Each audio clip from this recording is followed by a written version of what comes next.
Avez-vous déjà eu cette sensation désagréable à la fin du mois de vous demander où est passé tout votre argent? Vous travaillez dur, vous vous levez tôt, vous donnez le meilleur de vous-même. Et pourtant, l'indépendance financière semble toujours être un mirage lointain. C'est une frustration que partagent des millions de personnes. La vérité, c'est que la plupart d'entre nous jouent à un jeu dont nous ne connaissons pas les règles. Nous laissons l'argent nous diriger, nous dicter nos choix, nos humeurs et notre avenir.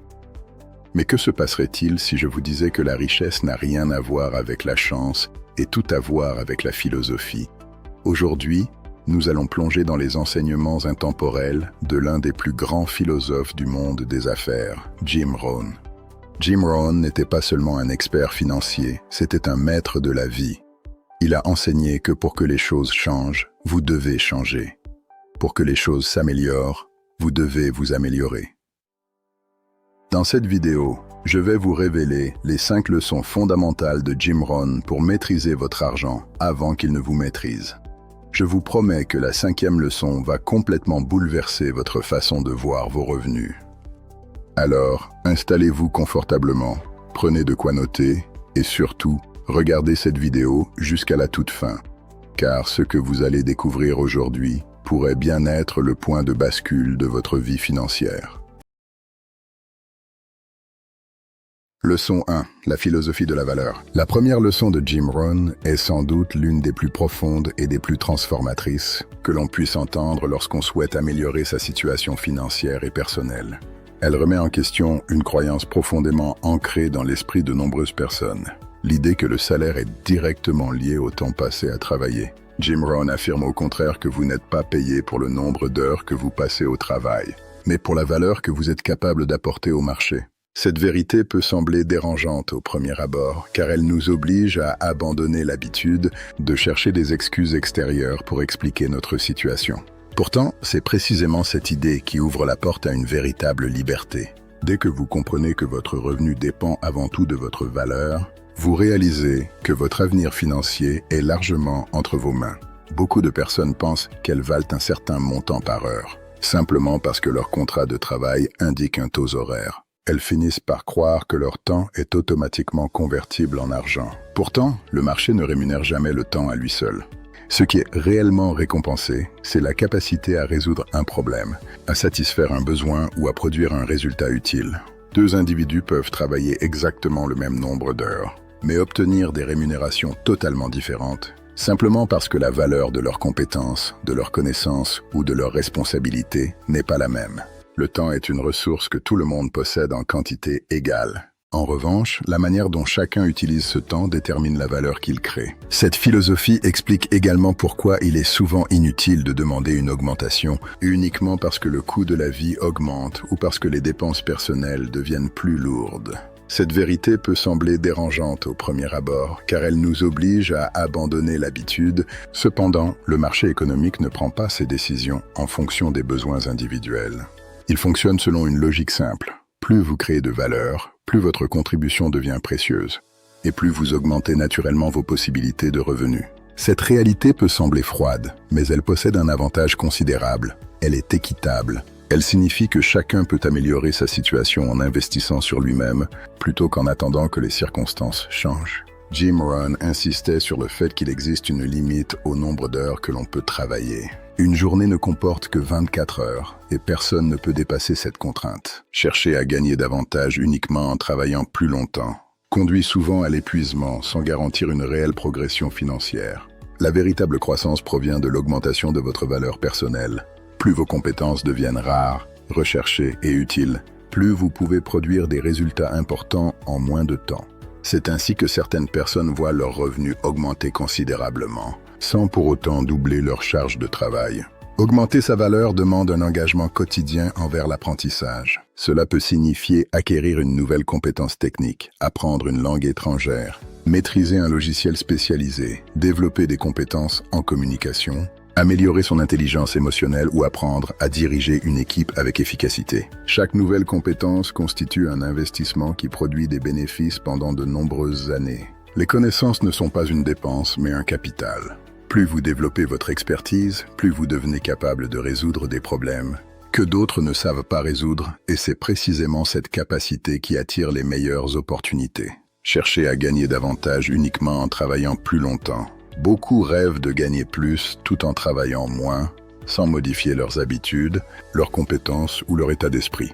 Pourtant, la nature nous enseigne une leçon simple. Aucune récolte n'est possible sans avoir d'abord semé des graines. Les résultats exceptionnels sont toujours précédés d'efforts constants, d'apprentissage et de discipline. Vouloir obtenir davantage sans devenir une personne plus compétente revient à espérer que le hasard accomplisse le travail que seule la croissance personnelle peut réaliser. Selon Jim Rohn, la véritable question n'est donc pas « que puis-je obtenir ?», mais plutôt « quelle personne dois-je devenir ?» Ce changement de perspective transforme complètement notre manière d'aborder le succès. Au lieu de poursuivre sans cesse un revenu plus élevé, nous nous concentrons sur notre évolution personnelle.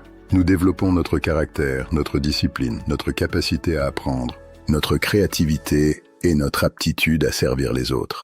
À mesure que ces qualités grandissent, notre valeur augmente naturellement et les récompenses financières suivent souvent le même chemin.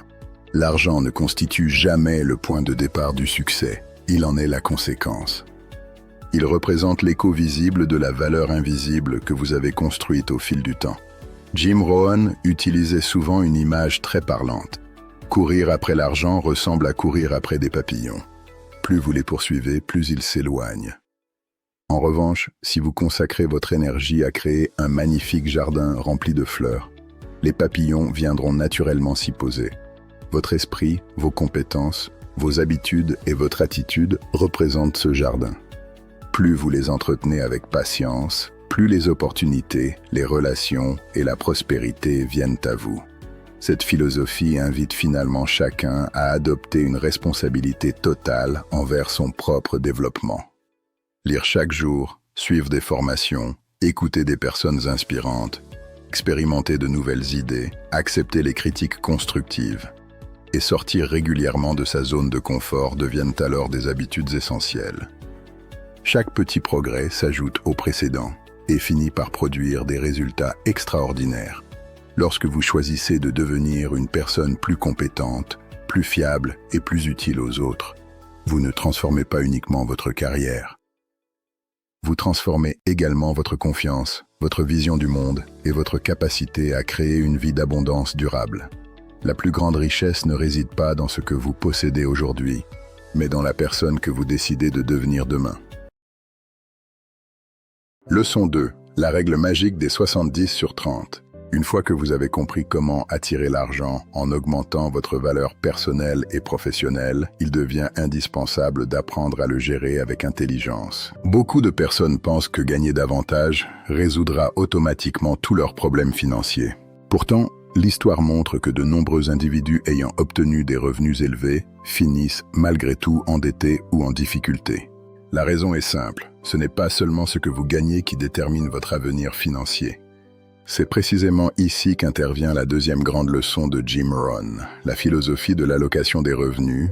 Cette approche ne repose pas sur la privation ou la complexité, mais sur une discipline simple qui permet de bâtir une stabilité durable et une véritable liberté financière. La plupart des gens suivent un schéma financier presque automatique. Ils travaillent dur, reçoivent leur salaire, paient immédiatement leurs factures, répondent à leurs envies du moment et, si par hasard il reste un peu d'argent, à la fin du mois, ils envisagent d'épargner. Dans la réalité, il ne reste souvent rien. Jim Rohn expliquait que cette méthode est inversée. Selon lui, l'épargne et l'investissement ne doivent jamais être les bénéficiaires des sommes restantes, mais les premières priorités. En d'autres termes, vous devez d'abord réserver une partie de votre revenu à votre avenir avant de décider comment dépenser le reste. Ce changement de perspective paraît minime, mais il transforme complètement votre relation avec l'argent.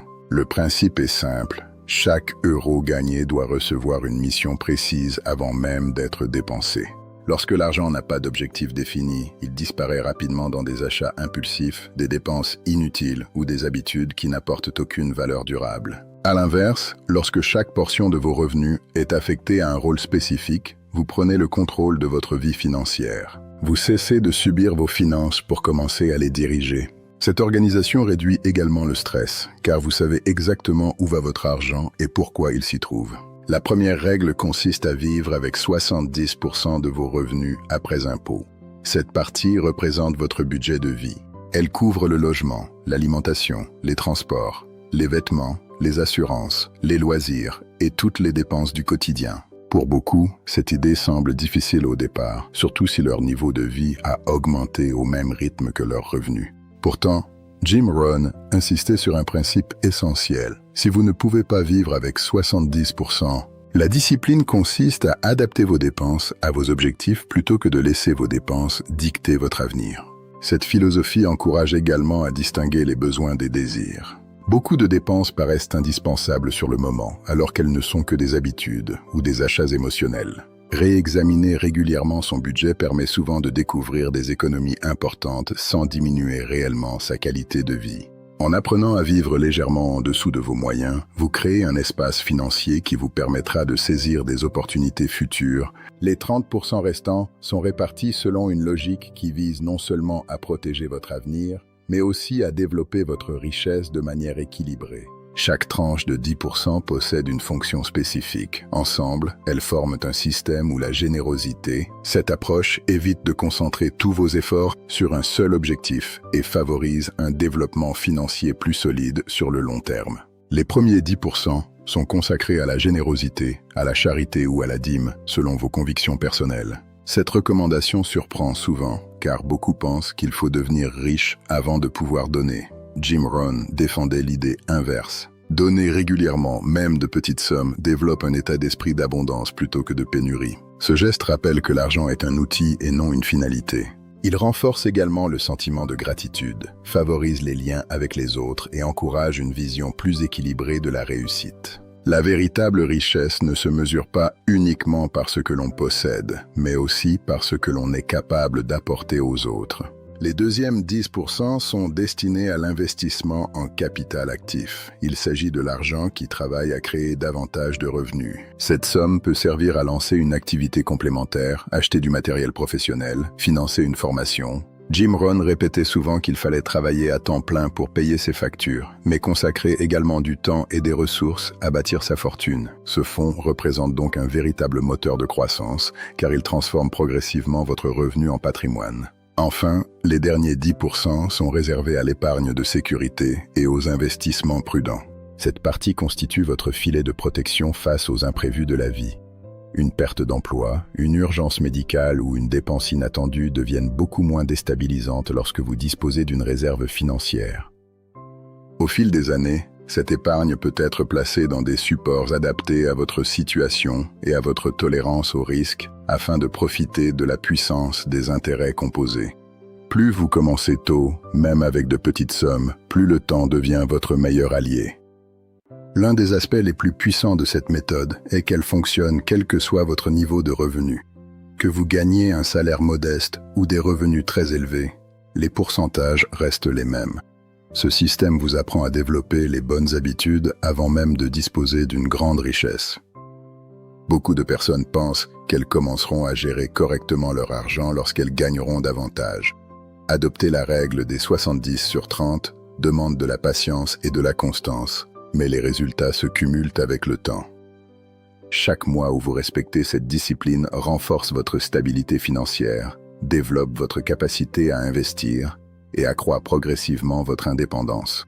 Plus qu'une simple méthode de gestion budgétaire, cette philosophie vous enseigne à donner un rôle à votre argent afin qu'il serve vos objectifs plutôt que vos impulsions. Au final, la richesse durable ne repose pas uniquement sur le montant que vous gagnez, mais sur les habitudes que vous cultivez jour après jour. Ce sont ces habitudes, répétées avec régularité, qui finissent par transformer quelques euros économisés en un patrimoine capable de soutenir vos projets. Leçon 3. L'éducation personnelle au lieu de l'éducation formelle. La troisième leçon est peut-être la citation la plus célèbre de Jim Rohn, et ce n'est pas un hasard. Il affirmait avec conviction « L'éducation formelle vous permettra de gagner votre vie. L'auto-éducation vous fera faire fortune ». Cette phrase, en apparence simple, remet profondément en question la manière dont la majorité des gens envisagent leur parcours. Depuis notre enfance, nous sommes conditionnés à croire qu'une fois le diplôme obtenu, l'essentiel est accompli. Nous passons des années à étudier pour réussir des examens, décrocher un emploi stable et construire une carrière. Pourtant, Jim Rohn nous invite à voir les choses sous un angle totalement différent. Il nous rappelle que le véritable apprentissage ne s'arrête jamais et que les plus grandes réussites naissent souvent bien après la fin des études. L'éducation formelle est précieuse et indispensable. Elle nous donne les bases fondamentales qui permettent de vivre en société. Elle nous apprend à lire, à écrire, à résoudre des problèmes, à communiquer et à comprendre le monde qui nous entoure. Sans elle, il serait extrêmement difficile de développer les compétences essentielles nécessaires à la vie quotidienne. Cependant, il est important de reconnaître ses limites. Les systèmes éducatifs sont souvent conçus pour transmettre un savoir standardisé et préparer les individus à occuper des fonctions déjà existantes. Ils excellent pour former des professionnels compétents. Mais ils consacrent rarement du temps à développer l'esprit entrepreneurial, la créativité ou l'intelligence financière, ou les compétences relationnelles qui distinguent souvent les personnes les plus prospères. L'auto-éducation commence précisément là où l'enseignement traditionnel s'arrête. C'est une démarche volontaire, motivée par la curiosité, l'ambition et le désir permanent de progresser. Personne ne vous oblige à lire un livre supplémentaire, à écouter une conférence ou à suivre une formation. Pourtant, ce sont précisément ces efforts invisibles qui créent, avec le temps, une différence spectaculaire entre deux personnes ayant pourtant reçu la même éducation scolaire. L'auto-éducation est un choix quotidien, une discipline silencieuse qui transforme votre manière de penser.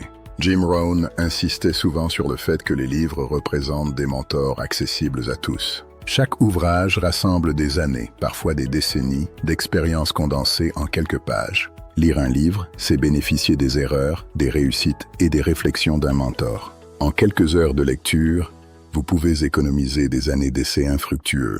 Voilà pourquoi il répétait que la différence entre le succès et l'échec se mesure au nombre de livres lus, et surtout aux idées mises en pratique. Cette philosophie dépasse largement la simple lecture. Aujourd'hui, les possibilités d'apprendre sont presque infinies. Les podcasts transforment les trajets. Les podcasts permettent de transformer les trajets quotidiens en véritables salles de classe. Les conférences en ligne donnent accès aux meilleurs experts du monde.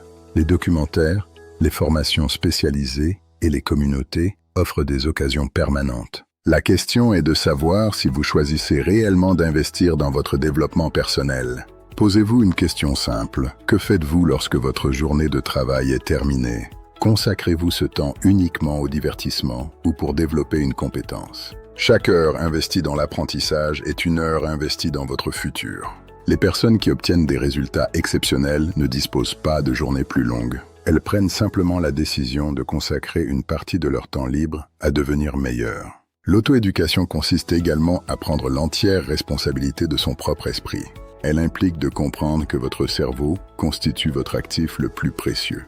Les marchés fluctuent, les emplois se perdent, mais vos connaissances restent avec vous. Elles deviennent une richesse intérieure que personne ne peut vous retirer. C'est cette richesse qui vous permettra de reconstruire votre situation, quelles que soient les circonstances. Imaginez une personne qui perd aujourd'hui tout son patrimoine matériel. Si elle possède une solide éducation financière et une excellente capacité à communiquer, elle sera capable de rebâtir sa fortune beaucoup plus rapidement que n'importe qui d'autre. Parce que la véritable richesse réside moins dans ce que vous possédez que dans la personne que vous êtes devenue. Jim Rohn rappelait également qu'il faut investir dans son esprit avant d'investir dans son confort. Beaucoup dépensent pour des objets qui perdent de leur valeur, mais hésitent pour un livre ou un séminaire. Le rendement d'un investissement dans la connaissance dépasse celui de n'importe quel autre placement, car votre avenir dépendra bien davantage de ce que vous choisissez d'apprendre après l'école que de ce que vous y avez appris.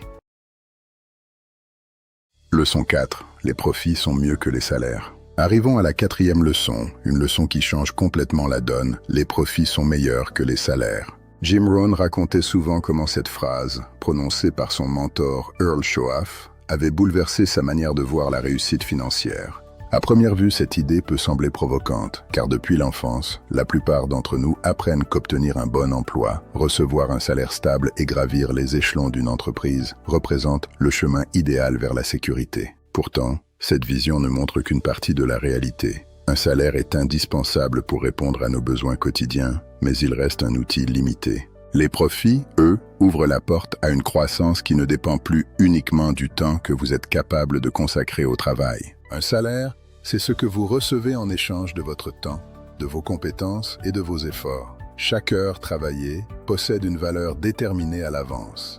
Cette formule procure une certaine stabilité, ce qui explique pourquoi elle rassure autant de personnes.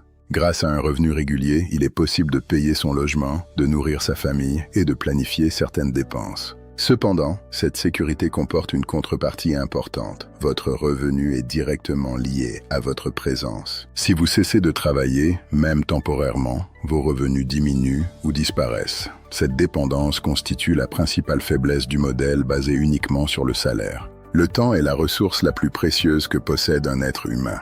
Contrairement à l'argent, il ne peut jamais être récupéré une fois dépensé. Or, le salaire repose précisément sur l'échange de cette ressource limitée contre une rémunération. Vous ne pouvez pas multiplier indéfiniment vos heures de travail. Une journée compte toujours 24 heures, et votre énergie physique comme mentale possède également des limites. Même si vous obtenez une augmentation ou un meilleur poste, il existe toujours un plafond imposé par votre capacité à travailler. Cette réalité explique pourquoi de nombreuses personnes, malgré des revenus confortables, ont l'impression de courir sans cesse après le temps. Les profits fonctionnent selon une logique totalement différente. Ils ne proviennent pas directement du nombre d'heures travaillées, mais de la valeur créée. Lorsqu'une personne développe un produit, met en place un service, construit une entreprise, investit intelligemment ou crée un système efficace, elle peut continuer à percevoir des revenus même lorsque son intervention quotidienne devient minimale. C'est cette capacité à dissocier progressivement les revenus du temps qui rend les profits si puissants. Ils permettent à votre travail passé de continuer à produire des résultats dans le futur. Jim Rohn résumait cette philosophie avec une phrase devenue célèbre. « Travaillez à temps plein pour votre salaire et à temps partiel pour vos profits ». Cette recommandation ne signifie pas qu'il faut abandonner immédiatement son emploi ou prendre des risques inconsidérés. Au contraire, elle encourage une transition progressive et réfléchie. Le salaire peut financer vos dépenses courantes, tandis que votre temps libre devient un investissement dans la création d'une nouvelle source de revenus. C'est une approche prudente qui permet de construire un avenir plus solide, sans compromettre votre stabilité actuelle. Imaginez qu'après votre journée de travail, vous consacriez quelques heures par semaine à développer une activité complémentaire. Il peut s'agir d'une boutique en ligne, de la création d'un contenu numérique, de prestations de conseils, d'une formation en ligne ou d'un investissement dans des actifs générant des revenus. Les débuts seront probablement modestes. Les premiers mois, les bénéfices pourraient sembler insignifiants comparés à votre salaire principal. Pourtant, chaque euro gagné grâce à un système que vous avez construit possède une valeur psychologique extraordinaire. Il représente la preuve que votre argent et vos idées commencent à travailler pour vous. Supposons que votre nouvelle activité vous rapporte seulement 50 € de bénéfices par mois. Beaucoup considéreraient cette somme comme dérisoire. Pourtant, ces 50 € racontent une histoire différente. Ils démontrent qu'un mécanisme fonctionne sans dépendre exclusivement de votre présence permanente. Ce n'est plus uniquement votre temps qui est rémunéré, mais la valeur que vous avez créée. Cette différence de perspective change profondément votre manière de penser. Vous cessez progressivement de considérer le travail comme la seule source possible de revenus et commencez à envisager la création de systèmes comme une stratégie de long terme. Les profits sont comparables à une graine plantée dans un jardin. Au départ, rien ne semble spectaculaire. Il faut préparer le terrain, arroser régulièrement et patienter. Pendant cette période, les résultats paraissent presque invisibles. Pourtant, sous la surface, les racines se développent. Avec le temps, cette petite graine devient un arbre capable de produire des fruits année après année. Les profits suivent exactement cette logique. Ils demandent de la patience, de la discipline et de la persévérance avant de révéler tout leur potentiel. Le monde économique récompense ceux qui savent résoudre des problèmes et créer de la valeur pour les autres. Une entreprise prospère parce qu'elle répond à un besoin. Un investissement fructueux récompense celui qui accepte un risque calculé après avoir étudié une opportunité.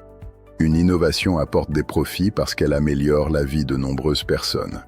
Dans chacun de ces cas, la richesse n'est pas uniquement liée au temps passé à travailler, mais à l'impact généré. Plus la valeur créée est importante, plus le potentiel de profit augmente. Il est essentiel de comprendre que rechercher des profits ne signifie pas prendre des risques irréfléchis ou rechercher un enrichissement rapide. Les véritables profits durables reposent sur l'apprentissage, la préparation et une vision à long terme. Les investisseurs expérimentés analysent avant d'agir. Les entrepreneurs performants testent leurs idées, corrigent leurs erreurs et améliorent continuellement leurs offres. Cette approche disciplinée distingue les profits durables des gains temporaires fondés sur la chance ou la spéculation. Tant que vous dépendez entièrement d'un salaire, votre sécurité financière reste étroitement liée aux décisions de votre employeur, à l'état du marché du travail ou aux aléas économiques. Une restructuration, une crise ou une perte d'emploi peuvent rapidement fragiliser votre situation. En revanche, lorsque plusieurs sources de profit commencent à se développer, votre dépendance diminue progressivement. Vous construisez une forme de résilience financière qui vous offre davantage de stabilité face aux imprévus. L'objectif n'est donc pas d'opposer le salaire et les profits, mais de comprendre leurs rôles respectifs. Le salaire constitue souvent le point de départ. Il finance votre quotidien, vos économies et les investissements nécessaires à la création de nouvelles opportunités. Les profits, quant à eux, deviennent progressivement le moteur de votre liberté financière. Plus ils grandissent, plus ils vous offrent la possibilité de choisir vos projets, de consacrer du temps à vos proches et de travailler par passion plutôt que par nécessité. Le véritable tournant survient le jour où vos profits dépassent votre salaire. À partir de ce moment, votre relation avec le travail change profondément. Vous ne prenez plus vos décisions uniquement pour payer vos factures, mais en fonction de vos valeurs, de vos ambitions et de vos aspirations.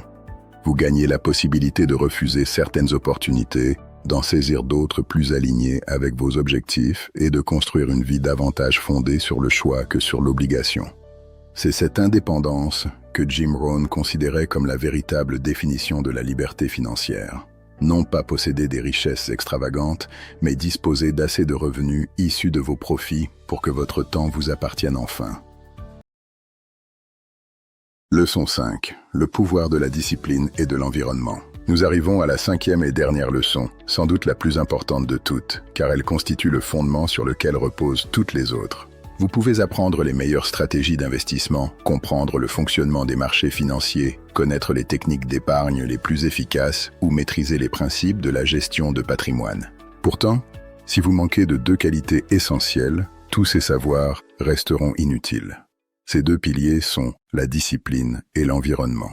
Sans eux, même les connaissances les plus avancées ne produiront aucun résultat durable. À l'inverse, une personne disciplinée et entourée d'un environnement favorable peut accomplir des progrès extraordinaires, même avec des connaissances limitées au départ. C'est pourquoi cette dernière leçon est en réalité la première en importance. Elle est le moteur invisible qui permet à toutes les autres leçons de fonctionner. Commençons par la discipline. Jim Rohn a laissé une citation devenue légendaire. Nous devons tous souffrir de l'une de ces deux douleurs, la douleur de la discipline ou la douleur du regret. La différence est que la discipline pèse des grammes, tandis que le regret pèse des tonnes. Cette phrase résume parfaitement la réalité de la réussite financière. La discipline demande un effort aujourd'hui, souvent discret et parfois inconfortable. Le regret, lui, arrive plus tard, lorsque les occasions perdues ne peuvent plus être rattrapées. Chaque décision financière que vous prenez est un choix entre ces deux douleurs. Soit vous acceptez le petit inconfort immédiat de la discipline, soit vous subirez plus tard le poids immense des conséquences de vos mauvaises habitudes. La discipline financière ne consiste pas à vivre dans la privation permanente ni à renoncer à tout plaisir. Elle consiste à faire passer vos objectifs à long terme avant vos envies immédiates. C'est la capacité de dire « pas maintenant » lorsque votre esprit vous pousse à céder à une impulsion. C'est choisir d'investir une partie de votre salaire avant de penser aux dépenses de loisirs. C'est établir un budget et avoir le courage de le respecter, même lorsque la tentation apparaît. Cette forme de maîtrise de soi est l'une des compétences les plus rentables qu'un être humain puisse développer. La discipline se manifeste dans les gestes les plus simples du quotidien. C'est épargner automatiquement chaque mois, même lorsque le montant semble insignifiant. C'est éviter les achats impulsifs en prenant le temps de réfléchir avant de sortir sa carte bancaire. C'est comparer les prix, négocier lorsque cela est possible et différencier un besoin réel d'un simple désir. C'est également accepter de reporter certaines gratifications pour construire une sécurité financière plus solide. Ces habitudes peuvent sembler banales, mais elles créent progressivement un comportement qui favorise naturellement la richesse. Elles se retrouvent également dans votre manière d'utiliser votre temps. Beaucoup de personnes passent plusieurs heures chaque jour devant des contenus qui ne leur apportent aucune valeur durable. Pendant ce temps, d'autres consacrent quelques dizaines de minutes à apprendre de nouvelles compétences, à lire un livre sur l'économie, à suivre une formation ou à développer un projet personnel. La différence entre ces deux groupes ne devient pas visible après une semaine, ni même après un mois. Mais après 5 ou 10 ans, l'écart est immense. Les compétences acquises, les relations développées et les opportunités créées finissent par produire des résultats que les autres qualifieront de chance, alors qu'ils sont simplement le fruit d'une discipline constante. Le pouvoir de la discipline réside dans l'effet composé.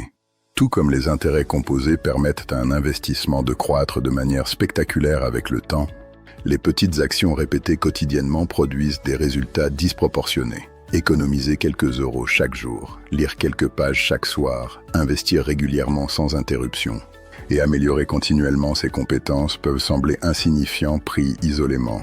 Pourtant, leur accumulation sur plusieurs années transforme complètement une situation financière. Ce ne sont presque jamais les grandes décisions exceptionnelles qui créent la richesse, mais les centaines de petites décisions prises correctement, encore et encore. À l'inverse, le manque de discipline agit également selon un effet composé, mais dans le sens opposé. Un abonnement inutile, quelques achats impulsifs, une dette de consommation supplémentaire, ou des dépenses répétées sans réflexion, semblent sans conséquence lorsqu'elles sont prises séparément. Cependant, additionnées sur plusieurs années, elles peuvent détruire une stabilité financière pourtant solide. C'est ainsi que des personnes bénéficiant de revenus élevés se retrouvent parfois lourdement endettées, tandis que d'autres, avec des revenus plus modestes, construisent progressivement un patrimoine important.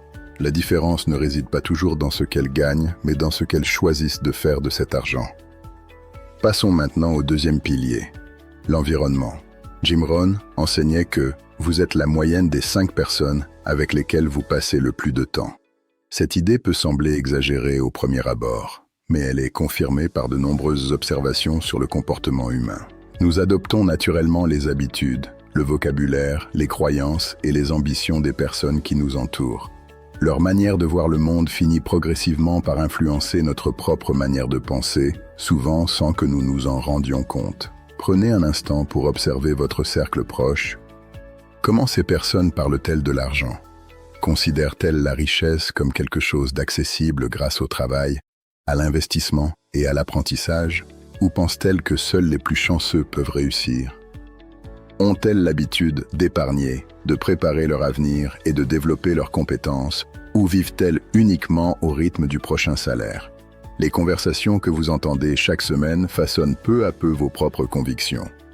Si vous êtes constamment entouré de personnes qui critiquent le succès des autres, qui considèrent l'argent comme un sujet négatif ou qui dépensent tout ce qu'elles gagnent, il devient extrêmement difficile de construire un état d'esprit différent. Cela ne signifie pas qu'il faille abandonner ses proches ou juger ceux qui ont une situation financière différente. En revanche, cela signifie qu'il faut enrichir volontairement son environnement avec des influences positives. Cherchez à fréquenter des personnes qui parlent d'opportunités plutôt que d'obstacles, qui recherchent des solutions au lieu de se plaindre en permanence et qui voient l'apprentissage comme un investissement plutôt qu'une contrainte. Leur énergie, leur façon de raisonner et leurs habitudes finiront par devenir une source d'inspiration permanente. Si vous ne trouvez pas ces personnes dans votre entourage immédiat, sachez qu'il n'a jamais été aussi facile de construire un environnement favorable. Les livres, les podcasts, les conférences, les formations en ligne et les vidéos éducatives permettent aujourd'hui d'accéder quotidiennement aux idées des plus grands entrepreneurs. Chaque livre que vous lisez est une conversation avec son auteur. Chaque podcast enrichissant devient une séance de mentorat. Vous pouvez faire de Jim Rohn, de Warren Buffett ou d'autres grands esprits vos mentors virtuels et laisser leurs idées remplacer progressivement les croyances limitantes qui freinent votre progression. En définitive, la maîtrise de l'argent ne dépend pas uniquement de ce que vous savez, mais surtout de ce que vous faites chaque jour et des personnes qui influencent votre façon de penser. Les connaissances ouvrent la porte, mais la discipline vous fait avancer et l'environnement vous aide à rester sur le bon chemin lorsque la motivation disparaît. Associez des habitudes solides à des influences positives. Répétez les bonnes actions avec constance et laissez le temps agir en votre faveur. Lorsque votre discipline devient une seconde nature et que votre environnement nourrit continuellement votre ambition, la réussite financière cesse d'être un rêve lointain. Elle devient une conséquence logique de vos choix quotidiens, de votre persévérance et de votre engagement envers une vie meilleure. En fin de compte, l'argent n'est ni bon ni mauvais. C'est un amplificateur. Il amplifie simplement ce que vous êtes déjà. Si vous êtes généreux, l'argent vous permettra de donner plus. Si vous êtes anxieux et désorganisé, plus d'argent ne fera qu'augmenter votre anxiété et votre désordre. Les leçons de Jim Rohn nous apprennent que la véritable richesse commence de l'intérieur. Elle commence par la décision consciente de ne plus être une victime de l'économie, mais d'en devenir un acteur majeur. Vous avez maintenant les clés entre vos mains. Augmentez votre valeur sur le marché. Appliquez religieusement la règle des 70/30. Investissez massivement dans votre auto-éducation. Cherchez à générer des profits plutôt qu'à vous contenter d'un salaire. Et armez-vous d'une discipline de fer tout en choisissant votre entourage avec soin. Ne laissez plus l'argent dicter vos choix. Ne le laissez plus être une source de stress ou de dispute. Reprenez le contrôle.